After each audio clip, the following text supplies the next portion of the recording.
Hi, SRS here. यार first of all sorry, मैं sequentially पूरा याद नहीं कर सकता। दैट्स वाई मैंने एक छोटा सा ऐसा आउटलाइन लिख लिया। ठीक है, तो आज हम बात करेंगे इस चीज़ पे कि आप सबने नोटिस किया होगा कि सैमसंग पिछले काफ़ी टाइम से इनोवेट नहीं कर रहा है, ऐसा कुछ नया नहीं कर रहा है। और जो भी कोई 22 साल या फिर मे बी उसके ऊपर का होगा, जैसे सैमसंग गैलेक्सी S3 के टाइम से सैमसंग बहुत अच्छे से याद होगा, तो उसे ये चीज़ याद होगी कि सैमसंग कैसे heart rate sensor, iris scanner, आपका आई ट्रैकिंग सेंसर, एस पेन और कर्व डिस्प्लेज, ये सारे पायनियर सैमसंग नहीं किए थे। ठीक है, बट आजकल के टाइम पे चार्जिंग स्पीड्स हो, वहाँ पर ओप्पो का हाथ है।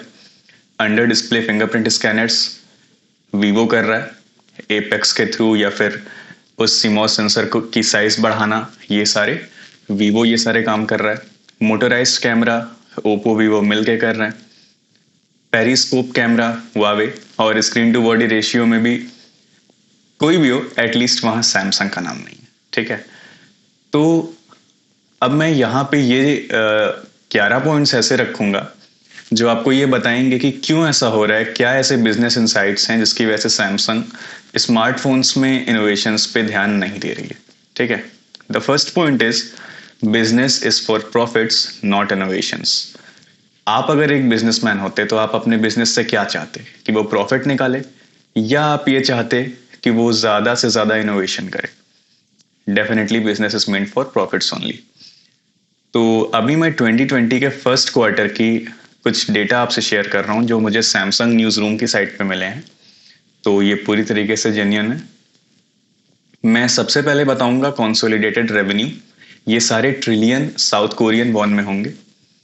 उसके बाद ऑपरेटिंग प्रॉफिट, और लास्ट में अप्रोक्सीमेट रेशियो। ठीक है, इन दोनों का। तो सैमसंग मोबाइल डिवीजन का 26,2.6,10, सैमसंग इलेक्ट्रॉनिक्स का 55.33, 6.45, 8.5, सेमीकंडक्टर बिजनेस 17.64, 4, 4.5। अब आप इजीली ये चीज रियलाइज कर सकते हैं कि किस तरीके से सैमसंग का सेमीकंडक्टर का बिजनेस कम से कम इन्वेस्टमेंट पे ज्यादा से ज्यादा प्रॉफिट दे रहा है। ठीक है, और जब हम इस बात को कंसीडर करें कि इस साल सैमसंग इस साल के एंड तक 5 नैनोमीटर के फिनफेट प्रोसेस पे आपको चिप्स बना के देगा। ठीक है, मे बी सैमसंग 995 एक्साइनस या फिर 1000 जो भी आएगी। ठीक है, तो ये one of the first makers में से होगा। आई एम सॉरी, ये लाइट काफी फ्लक्चुएट कर रही है फॉर सम रीजन। एंड तो अगले साल से सैमसंग गाफेट पे काम करना शुरू कर देगा 3 नैनोमीटर के। गाफेट क्या होता है मैं बताऊंगा फिर कभी। बेसिकली वो 4 गेट्स होते हैं, ठीक है, चारों तरफ। तो it's gate all around FET process. तो सैमसंग उन स्टेप्स पे फोकस कर रहा है जो ज्यादा प्रॉफिट बना रहे हैं सैमसंग के लिए। स्मार्टफोन शायद इतना प्रॉफिट नहीं बना रहा है, ऐसा उनका डेटा कहता है। ठीक है, दूसरा पॉइंट है मेरा नो डिपेंडेंसी। कोई भी कंपनी किसी के ऊपर डिपेंड नहीं होना चाहती, किसी और कंपनी के ऊपर।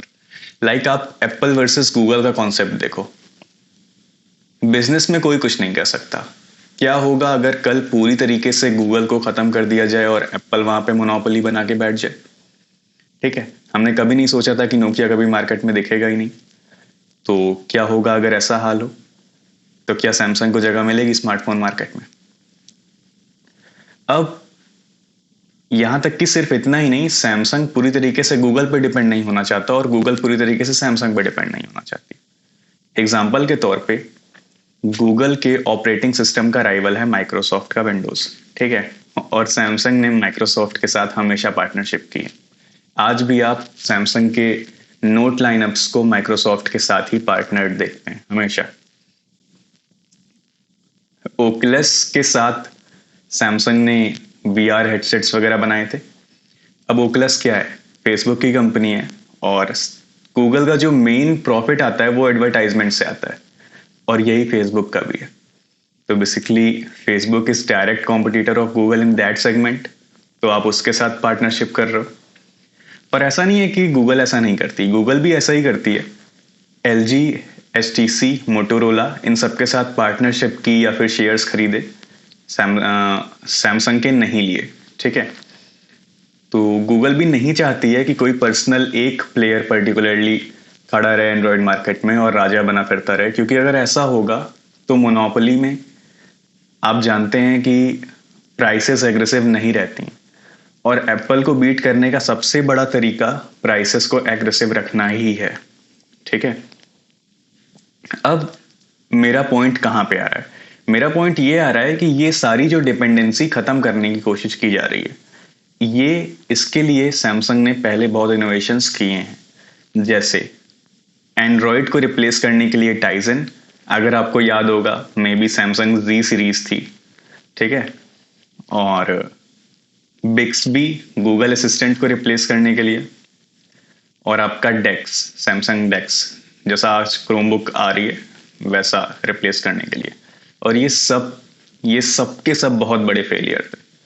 तो आपने पहले इनोवेशन किया है, क्योंकि वो फेलियर साबित हुए, इसलिए आप अब आगे नहीं कर रहे हो। तीसरा, good innovations often don't convert into good things.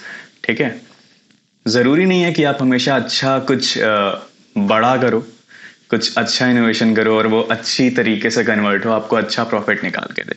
ठीक है, एग्जाम्पल के तौर पे फोल्डेबल फोन्स में मेटेक्स आया वावे की तरफ से, ये कुछ ज्यादा फ्लक्चुएट हो रहा है, आई एम सॉरी, और सैमसंग की तरफ से फोल्ड आया। ठीक है, अब मेटेक्स ने काफी आईबॉल्स ग्रैब किए और काफी अप्रिसिएशन मेटेक्स को मिला।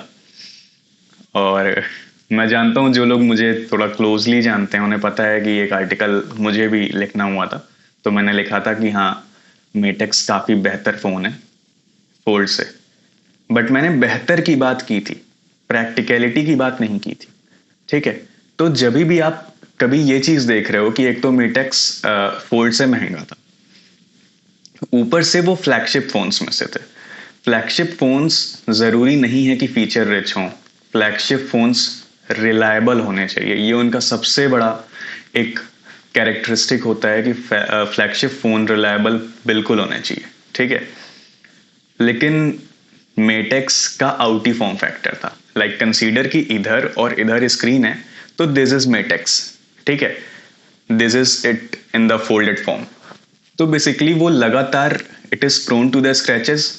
ठीक है, प्लास्टिक था, क्योंकि प्लास्टिक आप फोल्ड कर सकते हो, ग्लास फोल्ड नहीं कर सकते, प्लास्टिक स्क्रीन थी, now more easily prone to scratches. और तीसरी चीज कि जब आप मेटेक्स यूज करते हो तब उस पर क्रीज बनती थी, लाइक आप इसको फोल्ड अनफोल्ड करोगे और तब बीच में आपकी क्रीज दिखाई देगी। सैमसंग में उल्टा केस था। ठीक है, सैमसंग में जब फोल्डेड है तो नहीं है, और जब आप अनफोल्ड करोगे तो वो क्रीज तन जाएगी। और आप सोचो, आप 2 साल में अगर कई बार फोल्ड अनफोल्ड करोगे तो वो क्रीज गहरी ही होती जाएगी। ठीक है, तो रिलायबिलिटी कम थी मेटेक्स की, और मेरा मानना है कि एक फ्लैगशिप होने की वजह से रिलायबिलिटी बहुत ज़रूरी थी, बट नहीं थी, मगर फिर भी मेटेक्स को ज़्यादा प्रायोरिटी मिली हर वक्त।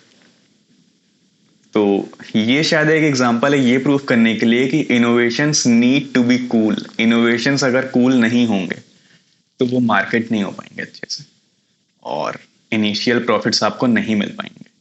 अच्छा, लेट्स सपोज कि सैमसंग कूल इनोवेशंस करता है, लाइक उसने सैमसंग गैलेक्सी A80 में किया, इनिशियल प्रॉफिट्स निकलेंगे, बट वो क्योंकि वो प्रैक्टिकलिटी एक रियल वर्ल्ड सिनेरियो के साथ मैच नहीं खाएंगे, वो चीजें सही नहीं होगी, उससे कंपनी की इमेज स्पॉइल होगी और अल्टीमेटली कंपनी को उसे हटाना पड़ेगा। और कोई भी कंपनी, इतनी बड़ी कंपनी, अपनी इमेज नहीं स्पॉइल करना चाहती। और शायद यही कारण है कि सैमसंग की कर्व्ड स्क्रीन्स सैमसंग ने फ्लैगशिप्स में लॉन्च किए, कई सालों तक चली, but as soon as Samsung ने रियलाइज किया कि यार ये इतनी प्रैक्टिकल नहीं है। लाइक आप खुद सोचो कि क्योंकि कर्व्ड स्क्रीन्स हैं, किनारे तक स्क्रीन्स हैं, वो अगर गिरेंगी तो उस एज पे अगर वो गिरेंगी वो तुरंत टूट जाएंगी, वो ग्लास पड़ेगा ना कि मेटल पड़ेगा। भले आप ये कहोगे किनारे मेटल है, मगर किनारे वहां पे तो स्क्रीन है ना। तो फोन्स के टूटने की जो चांसेस हैं वो बहुत ज़्यादा बढ़ जाएंगे, और इतने महंगे डिस्प्लेस कौन बनवाएगा। तो कर्व्ड स्क्रीन्स को सैमसंग ने दोबारा ले लिया। वो बात अलग है कि शायद नोट 20 या फिर बाद में उसे थोड़ा इम्प्रूव करके सैमसंग फिर से लॉन्च करे, ठीक है। तो इनोवेशंस को कूल बनाना पड़ेगा, कूल बनाने में भी अपने नुकसान है। तो ये भी कुछ कारण होते हैं कि हम कुछ तरीके के इनोवेशंस पे ध्यान नहीं देते हैं। Now my fourth point is previous failure again. और भी कुछ तरीके के पुराने फेलियर्स हुए हैं, जैसे iris scan was a fail, successful क्या था, फेस आईडी। अब आपको डिफरेंस दिखा? फेस आईडी जितने भी टेक यूज किया गया था, the dot projector, the flood eliminator, वो बहुत एडवांस था, बहुत फास्ट और बहुत अच्छा था, ठीक है। फेस आईडी के सामने आइरिस स्कैन कहीं पे भी खड़ा नहीं होता। उसके बाद आपने ये डुअल अपर्चर आया था सैमसंग S9 प्लस में, और वहां पे हुआवे ने P20 Pro लॉन्च किया था। अभी DxO मार्क में जो डोमिनेंस हुआवे की थी और आज भी है वो आप जानते हैं। तो सैमसंग का ये डुअल अपर्चर का कॉन्सेप्ट बिल्कुल नहीं चला। ओप्पो के एक फोन में आया था, मे बी शायद R17 Pro में आया था ये कॉन्सेप्ट, मगर कोई भी हिट नहीं हुआ था ये कॉन्सेप्ट। फोन का कैमरा अच्छा था but not because of this feature, ठीक है। तो अगेन हुआवे और एप्पल दोनों से बहुत बुरी तरीके से मात खाना spoils image of so called king of Android, ठीक है। तो हाँ, एक फेलियर मिलती है तो आदमी उस पर ध्यान ज्यादा नहीं देता है अगर जरूरी नहीं है तो। एक चीज याद रखिए, बाकी लोग इनोवेशन में ध्यान दे रहे हैं क्योंकि उनके लिए जरूरी है, वो उनका सोल बिजनेस है, स्मार्टफोन उनका सबसे मेजर बिजनेस है। बट सैमसंग के साथ ये केस नहीं है। सैमसंग के पास और भी बिजनेस है, सैमसंग स्टील्स भी बनाता है, ठीक है। माई fifth point is monopoly. Her company monopoly चाहती है, हर आदमी, हर पॉलिटिशियन, हर कोई मोनोपोली चाहता है, ठीक है। मोनोपोली कैसे बनती है? अभी आप क्रीज पे कैसे लगातार अकेले खड़े रहोगे? जब बॉलर बाउंसर फेंकेगा तो आप अच्छे से डक कर पाओ। डक कौन करता है स्मार्टफोन्स के लिए? उनकी प्राइस। कभी भी अगर कोई स्मार्टफोन्स को कुछ भी बोलता है कि ये गड़बड़ है, ये चीज सही नहीं है, वो चीज सही नहीं है, क्या चीज उन्हें बचाती है कि यार सस्ता भी तो इतना है, ठीक है। तो क्या सैमसंग प्राइस बहुत कॉम्पिटिटिव रख सकता है? नहीं रख सकता, क्योंकि सैमसंग के पास चाइना में कोई मैन्युफैक्चरिंग फैसिलिटी है ही नहीं। और ये एक लौता रीजन काफी है ये बताने के लिए कि सैमसंग सबसे ज्यादा कॉम्पिटिटिव प्राइसिंग नहीं रख सकता, ठीक है। मैं आगे कभी डिस्कस करूंगा इसे डिटेल में, क्योंकि ये वीडियो खुद शायद आधे घंटे का हो जाए। दूसरा, अटैक क्या करता है, ठीक है। आपका यूएसपी या कोई आप एक बड़ा ग्राउंड ब्रेकिंग इनोवेशन जो आप दिखाते हो, वो चीज अटैक करती है, ठीक है।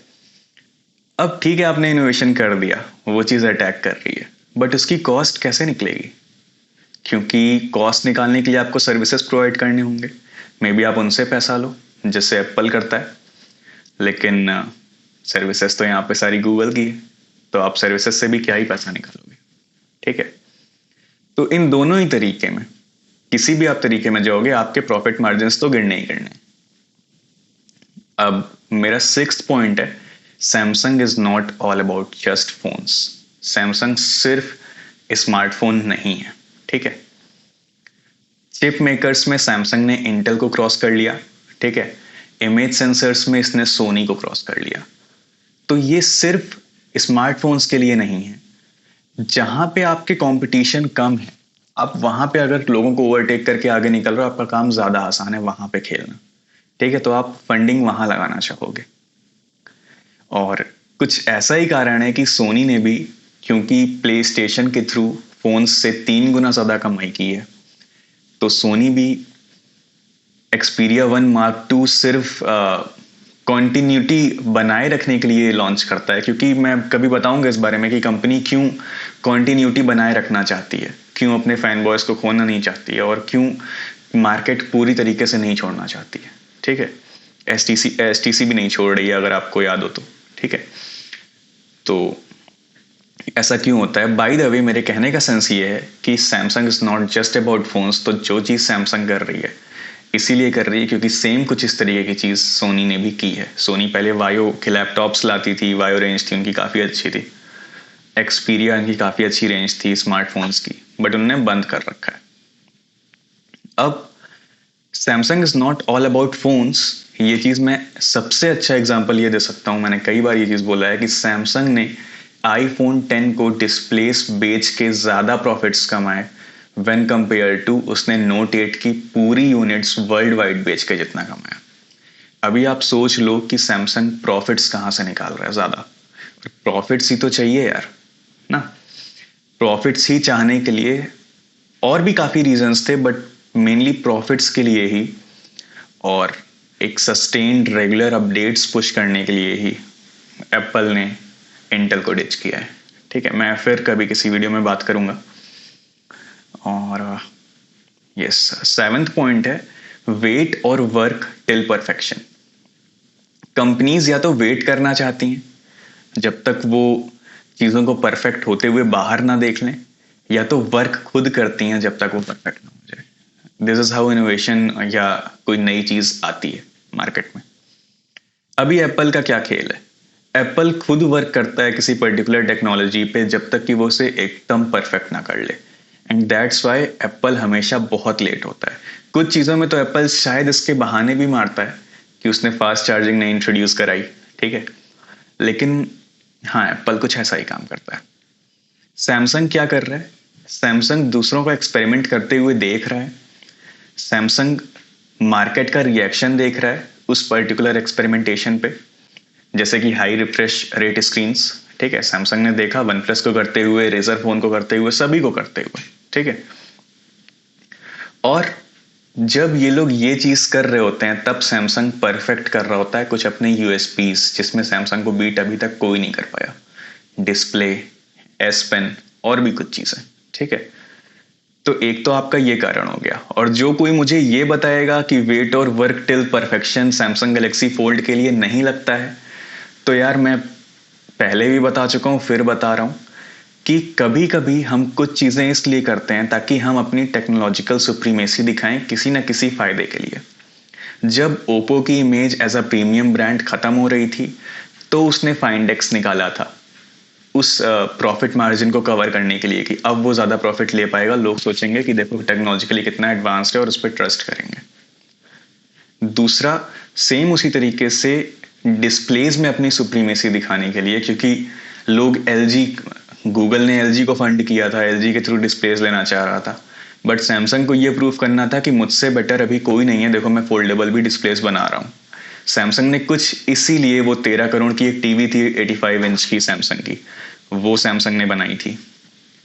और यहाँ पे भी फोल्ड के साथ कुछ ऐसा ही हुआ, क्योंकि सैमसंग ने बेसिकली डिस्प्ले भी ग्लास ऊपर दिया था, अल्ट्रा थिन ग्लास और वॉट एवर दिस से। ठीक है, अब ऐसा वो कहते हैं, कुछ क्लेम्स ऐसे भी हैं कि it is more like a plastic than a glass, but वो मेरा पार्ट नहीं है, मैं अपने हाथ में लेके कैसे देख सकता हूँ। ठीक है, 8th, मार्केट साइज। अब ये बहुत इंटरेस्टिंग है क्योंकि सैमसंग का चाइना में 1% से भी कम स्मार्टफोन शेयर है। तो सैमसंग यार, केवल चाइना में अगर आपका शेयर नहीं है तो आपकी मार्केट बहुत गिर जाती है, बहुत गिर जाती है। ठीक है, तो ये एक सिग्निफिकेंट हिट काफ़ी है ये बोलने के लिए कि आपके स्मार्टफोन मार्केट साइज बहुत अच्छा नहीं है एक दो कॉम्पिटिटर्स की तुलना में। ठीक है, तो इसलिए सैमसंग का मार्केट साइज भी कम है, तो सैमसंग क्यों ही फोकस करेगी इनोवेशन पे इतना। 9th है मोबाइल मार्केट की सैचुरेशन या फिर डिक्लाइन। अब आपको पता नहीं, ये बात पता है या नहीं, बट जैसे मोरेज लॉ आया था माइक्रो प्रोसेसर के लिए, वो कोई पर्टिकुलरली कोई न्यूमेरिकल नहीं था, कोई डेरिवेशन नहीं था, इट्स एक एनालिसिस, और उस हिसाब से कि हाँ ये चीज़ें ऐसे होंगी। ठीक है, तो अभी ये मोबाइल मार्केट भी या तो मार्केट्स में सैचुरेट कर गई हैं, ठीक है, स्मार्टफोन की मार्केट, या तो डिक्लिनेशन पे है अपने। अभी ऐसा क्यों हो रहा है हम नहीं कह सकते कि इसका कितना हेल्दी फ्यूचर है, क्योंकि may be smartphones would blend into wearables और वॉट एवर। ठीक है, और ऐसा क्यों होगा? क्योंकि ये भी एक तरीके का थ्योरी है जो काफ़ी सही है, आज तक प्रूफ हुई है कि आपका हमेशा मल्टीपल इनोवेशन पीक्स बनते हैं after a significant amount of time gap. कि आपका बहुत तेज़ी से अचानक से इनोवेशन होता है, लाइक आप फीचर फोन से सीधे स्मार्टफोन्स पे कन्वर्ट होते हो और वो बहुत बड़ा लीप होता है। और फिर कई साल तक आप उसे परफेक्ट करते रहते हो और फिर आपको हर एक कंपनी को ज़रूरत दिखाई देती है और कुछ बड़ा करने के लिए, और फिर अचानक से एक लीप देखने को मिलती है, फिर अचानक से कुछ नया बड़ा इनोवेशन देखने को मिलता है। तो हर स्मार्टफोन कंपनी जान रही है कि वो उस पॉइंट पे पहुंच रहे हैं 3-4 सालों में। तो उस इनोवेशन के लिए फिर बहुत पैसा खर्च होगा और गेम पूरी तरीके से बदल सकता है। लाइक एप्पल जब आया था अपना आईफोन लेके, गेम पूरी तरीके से बदल गया था क्योंकि वो वही पीक थी जो पहुंच चुकी थी। अभी फिर वही हाल होने वाला है। कंपनीज नहीं चाहती हैं इस तरीके से इन्वेस्ट करना। आपने नोटिस किया होगा बैटरी को लेके, सन 2000 ईयर 2000 से लेके आज तक कितना इम्प्रूवमेंट हुआ है इलेक्ट्रॉनिक व्हीकल्स की रेंज को लेके, यानी उनकी बैटरीज कितनी अच्छी हुई हैं। लेकिन क्या स्मार्टफोन्स की बैटरीज अच्छी हुई हैं? अब अगर कोई मुझे ये कहता है कि तब की बैटरी छोटी हुआ करती थी, आज की थोड़ी बड़ी हुआ करती है, तो यार तब के फ़ोन भी छोटे हुआ करते थे, आज के फ़ोन में इतनी बड़ी तुम 6-7 इंच की स्क्रीन दोगे तो ज़्यादा बड़ी बैटरी फिक्स करने की तो जगह मिलेगी ना। बैटरी में पर्टिकुलरली क्या एडवांसमेंट देखने को मिली? बैटरी में पर्टिकुलरली कोई खास एडवांसमेंट देखने को नहीं मिली। चार्जिंग स्पीड्स अच्छी हुई हैं, दैट्स अ डिफरेंट पॉइंट।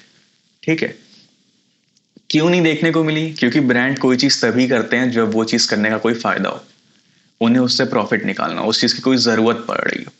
जब तक उस चीज़ की ज़रूरत नहीं है, ब्रांड्स नहीं करते हैं। और यही कारण है कि इनोवेशंस आने का एक टाइम होता है जब उनकी ज़रूरत होती है, बड़े इनोवेशंस का। लाइक बैटरीज में इनोवेशन आया है बट स्मार्टफोन्स में नहीं आया है। हमें हमारे पास ride and dual carbon batteries हैं। ठीक है, अब ये ride and dual carbon environment friendly भी है, हमारी बैटरीज की तरह नहीं है जिसमें पूरा जहर भरा हुआ है, हैवी मेटल्स हैं। ठीक है, सोडियम आयन बैटरीज हैं।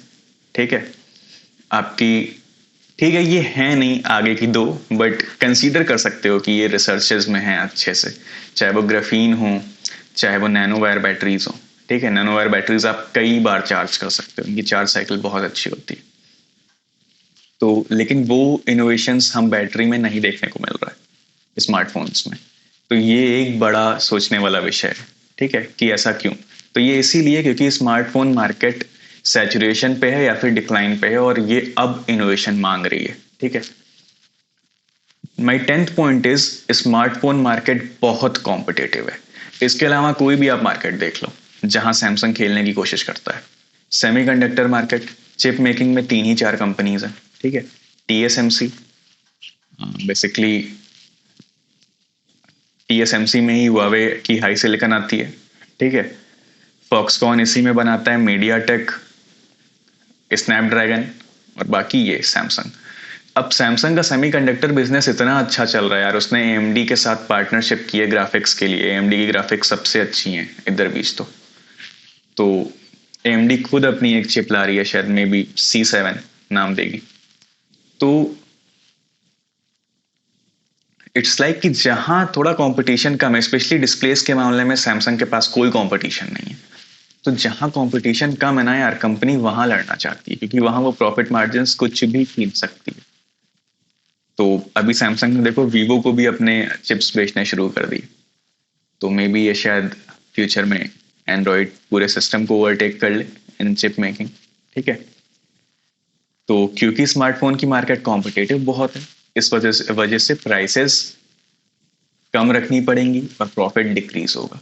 तो ये भी एक कारण है कि इस पार्ट पे ध्यान ही नहीं दिया जाता, यहाँ पे इनोवेट किया ही नहीं जाता।